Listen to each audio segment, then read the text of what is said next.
Bismillahirrahmanirrahim. Muslimin, muslimat, sidang jamaah dan teman-teman sahabat Khazanah Islam. Assalamualaikum warahmatullahi wabarakatuh. Alhamdulillah wa bihi nasta'inu ala umuri dunya wa din wa salatu wassalamu ala rasulillah wa ala alihi wa ashabihi wa man tabi'ahu bi ihsanin ila yaumiddin. Na'udzu bikalimatillahi tammati min syarri ma khalaq wa min syarri nafsin aw 'ainin. Bismillahilladzi la yadurru ma'asmihi syai'un fil ardi wala fis sama' wa huwas samiul 'alim. Sahabat-sahabat Khazanah Islam, episod yang ke-28. Bagaimana semua keadaan? Mudah-mudahan sihat-sihat belaka, alhamdulillah. Maka pada episod yang ke-28 ini kita ambil satu lagi, yakni keajaiban buah delima. Sebagaimana yang kita telah mengetahui, Allah Subhanahu wa taala, Tuhan semesta alam, telah mencipta berbagai macam aneka buah-buahan untuk kita umat manusia. Di antara sekian banyak buah-buahan itu, salah satu yang disebut dalam Al-Quran adalah buah zaitun, buah anggur, buah korma, buah tin, dan begitu juga buah pisang dan delima. Kerana itu manusia sebagai makhluk, kita manusia sebagai makhluk yang dikaruniakan akal dan fikiran, wajib menggali pengetahuan lebih dalam mengenai berbagai-bagai buah-buahan, pohon-pohon, pucuk-pucuk yang telah dikaruniakan oleh Allah Subhanahu wa taala. Maka kita telah mengetahui pada episod-episod yang telah lalu tentang manfaat buah-buahan untuk kesihatan kita. Namun demikian, di dalam Al-Quran ada disebut dalam surah Ar-Rahman, Fiha fakihatun wan-nakhla dhatal akmam. Terdapat di bumi itu berbagai-bagai macam buah-buahan yang berwarna-warni rasa dan baunya dan manfaat bagi manusia. Wan-nakhla dhatul akmam, dan buah korma yang mempunyai kelopak mayan. Dan pada surah yang sama, surah Ar-Rahman, fihima fakihatun wa nakhlun wa rumman. Di dalam dua syurga itu ada bermacam-macam buah-buahan dan kurma serta rumman. Dan rumman ini adalah buah delima. Maka buah-buahan dalam Al-Quran ada lebih kurang 7. Yang pertama an-nakhl, maknanya kurma. Ataupun yang kedua at-tin. Yang ketiga buah zaitun. Yang keempat buah pisang. Yang kelima buah delima. Yang keenam anggur. Dan buah khuld yang ketujuh. Maka apakah rahsia ciptaan Allah Subhanahu wa taala yang terdapat pada buah delima yang warna merahnya dikatakan biji permata yang begitu hebat dan mencabar? Maka pada episod ini saya akan menjelaskan 7 manfaat buah delima. Ketahuilah sahabat-sahabat Khazanah Islam, bahawa buah delima merupakan tumbuhan asli di negara Persia atau Parsi dan di daerah Himalaya di India Selatan. Menurut cerita Farouk Turmosis, yang membawanya, yakni Fir'aun, membawanya ke Mesir pada tahun 1500 sebelum Masehi. Dari sinilah delima telah menyebar ke negeri Afrika, Asia, Eropah dan Amerika, dan begitu juga China. Kononnya tanaman ini boleh sampai ke Indonesia kerana dibawa para pedagang dari Parsi pada tahun 1416.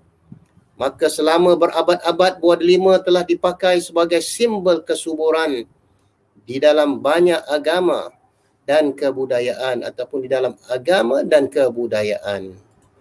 Maka ketahuilah sahabat-sahabat Khazanah Islam, terdapat sebuah hadis walaupun agak lemah Yang mana Nabi SAW bersabda, tidak ada delima yang tidak mempunyai buah dari delima syurga di dalamnya. Yakni delima merupakan salah satu buah syurga.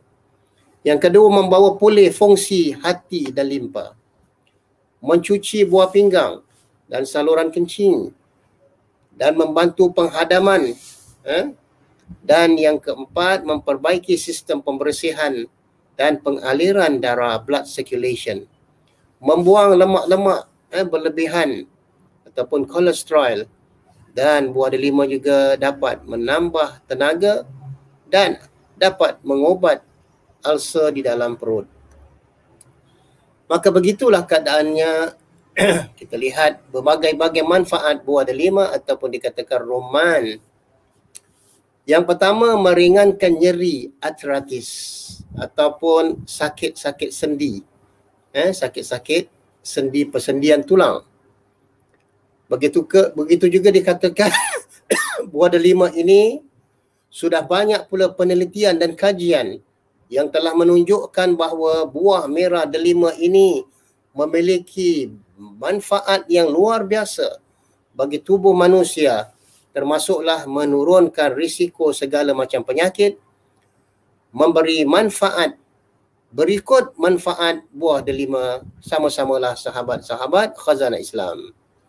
Dikatakan tadi meringankan nyeri arthritis, sendi-sendi tulang. Dan begitu juga kerana buah delima ini mengandungi antioksidan flavonol yang terkandung dalam buah delima dapat membantu menghadang peradangan ataupun inflammation, penyebab daripada osteoarthritis dan kerosakan tulang rawang dalam tulang. Dan seterusnya dikatakan bahawa buah delima juga ataupun jus buah delima dapat menurunkan tekanan darah ataupun blood sugar level. Adapun yang ada mengatakan ada lebih kurang 20 manfaat khasiat jus buah delima.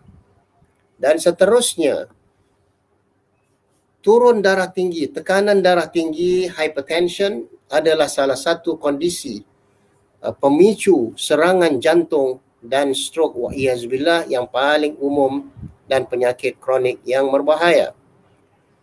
Sebuah kajian meta-analisa yang diterbitkan dalam jurnal Pharmacological Research menemukan bahawa rutin minum jus buah delima dapat menurunkan kadar tekanan blood sugar level ataupun blood pressure, tekanan darah sistolik dalam sedikitnya 2 minggu sekali. Apabila kita minum jus buah delima 2 kali seminggu, 1 gelas, maka hasil paling optimal terlihat, makna kesannya apabila kita makan dan amalkan selama 12 minggu. Maknanya kita hanya minum 1 kali, sebelah pagi ataupun sebelah petang, yakni 1 gelas lebih kurang 200 ml tadi. Seterusnya, jus buah delima kaya dengan antioksidan untuk menahan diri kita, memberi kita immune system kerana mengandungi polyphenol yang terdapat melawan atherosclerosis serta peradangan pembuluhan darah sehinggalah menurunkan tekanan darah. Lambat laun, manfaat buah delima juga akan tampak pada penurunan kolesterol, lemak-lemak dan kesihatan saluran jantung secara keseluruhan dengan izin Allah apabila kita minum mengikut cara yang betul dan membaca doa. Yang ketiga, sahabat-sahabat khazanah Islam, buah delima juga dapat meningkatkan kekebalan tubuh ataupun dipanggil immune system.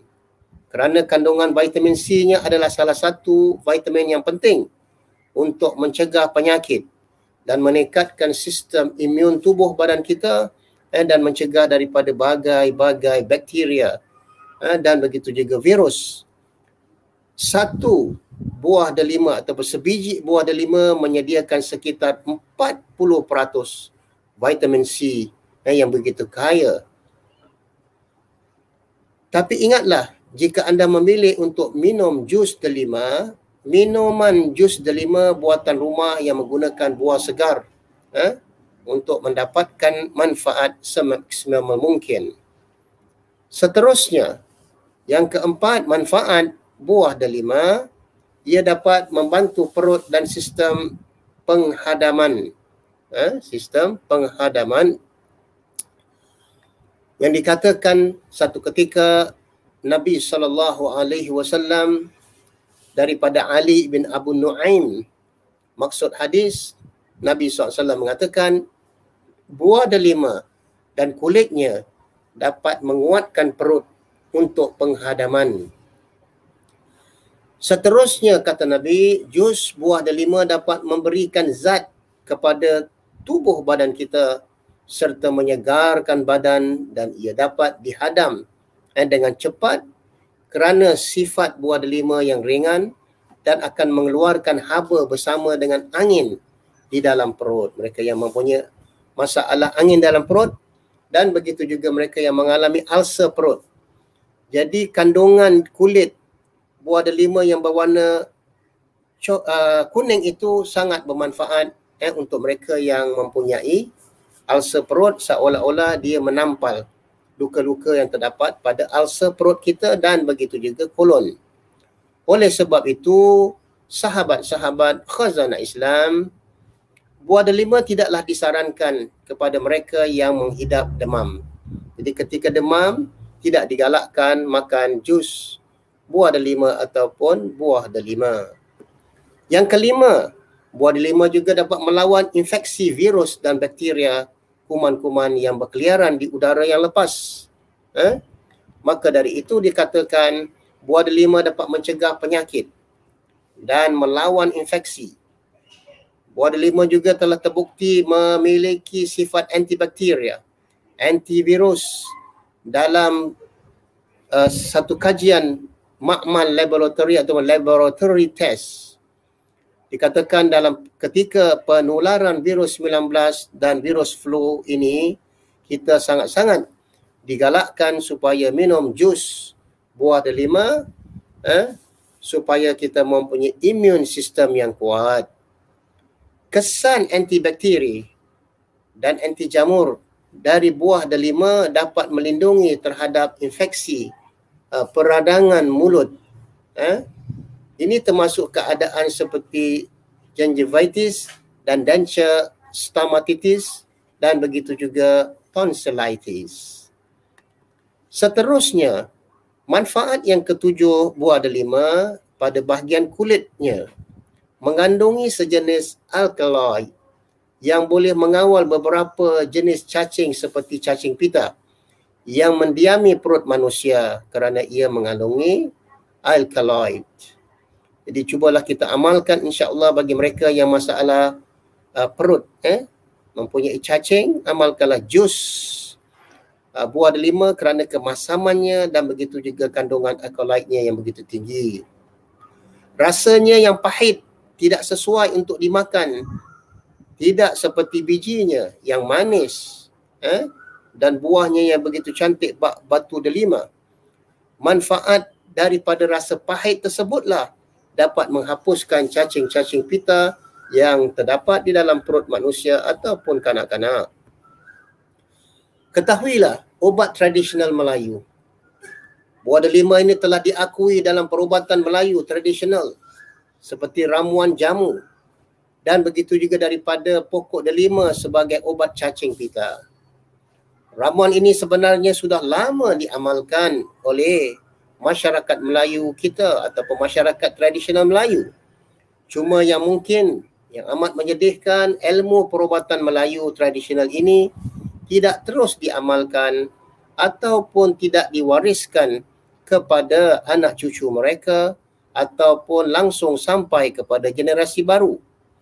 Maka sekarang ini seolah-olah sudah dibiarkan begitu saja, tidak mempunyai warisan dan penerusan ilmu tradisional perubatan Melayu.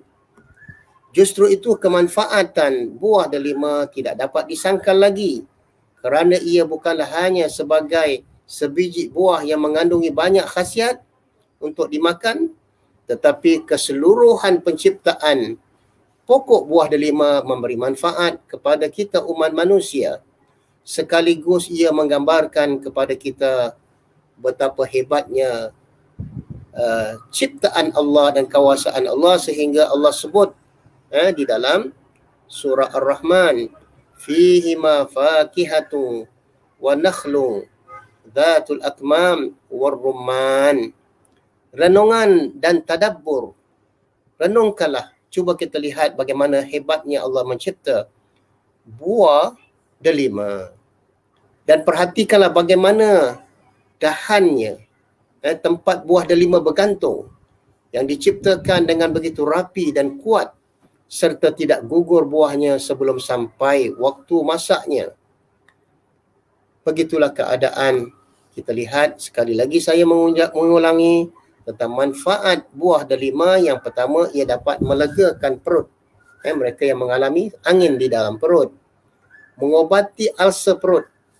Mereka yang mengalami ulcer perut seolah-olah ada luka-luka, yang mana bahagian kuning kulit buah delima itu seolah-olah ia seperti obat yang dapat menampal luka-luka di dalam perut kita dan usus kita. Yang ketiga, buah delima dapat menyihatkan kulit sehingga kulitnya cantik berseri-seri, dapat menjaga kecantikan bagi kaum wanita. Yang keempat, buah delima juga menurunkan risiko serangan jantung ataupun stroke ataupun sumbatan saluran jantung.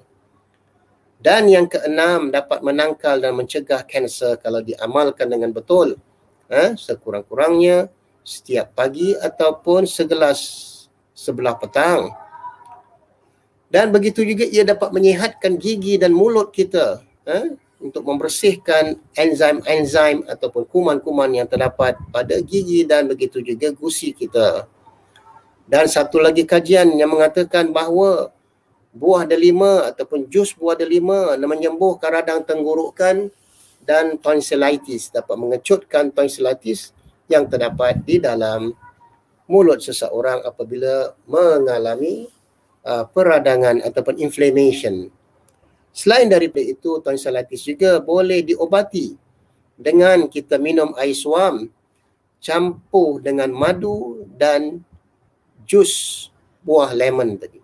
Jadi kalau kita amalkan, insya-Allah setiap 6 jam kita minum campuran dengan air panas 200 ml, diminum perlahan-perlahan, insya-Allah dalam masa 1 minggu akan mengalami kesannya, yang mana tonsillitisnya akan mengecut dengan izin Allah.